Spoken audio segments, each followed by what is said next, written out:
Serial गुम है किसी के प्यार की कहानी में रामनवमी में सीता और राम बनकर सभी और ईशान एक नई जिंदगी की शुरुआत करेंगे।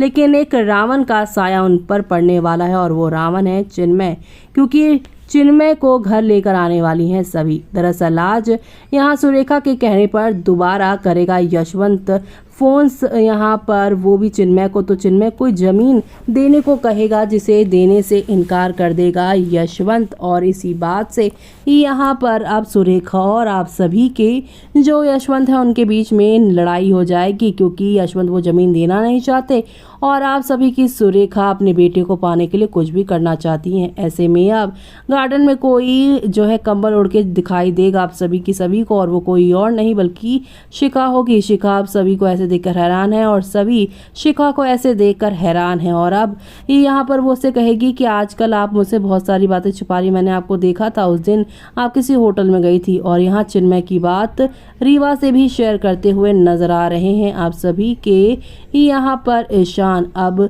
यहाँ पर आप सभी की जो शिखा है वो सभी को बताने वाली है कि जब से वो शादी करके आई हैं यशवंत यानी कि उसके ससुर और उसके पति यानी कि यहाँ पर चिन्मय में बनती नहीं थी, लेकिन कभी ऐसा नहीं हुआ कि वो यहाँ पर गए और वापस आए हों। और अब यहाँ पर जो रीवा है वो ईशान को ये आइडिया दे रहे हैं कि इस बार वो जाएं चिन्मय से मिलने, तो अक्का साहब को लेकर जाएं, क्या पता अपनी आई को देखकर वो सारी की सारी सच्चाई बता दे। लेकिन दूसरी तरफ यहाँ पर सभी ने शिखा को वादा किया है कि वो चिन्मय दादा को किसी भी कीमत पर वापस लेकर आएंगे। शिखा ने बताया कि चिन्मय उसे डिवोर्स देना चाहता है, लेकिन वो इस रिश्ते को बनाए रखना चाहती हैं। क्या तुम भी ईशान को छोड़कर चली जाओगी जब तुम्हारी ताई की तबीयत ठीक हो जाएगी? ऐसे में सभी कहती है नहीं, और ऐसे में सभी को तो ईशान से हो ही गया है प्यार, और अब वो अपने यहाँ पर शिखा वहिनी यानी कि शिखा और चिन्मय के रिश्ते को ठीक करने के लिए लेकर आएगी चिन्मय को, जिससे चिन्मय के आने से सुरेखा कहीं ना कहीं सभी को मानने लग जाएगी। लेकिन चिन्मय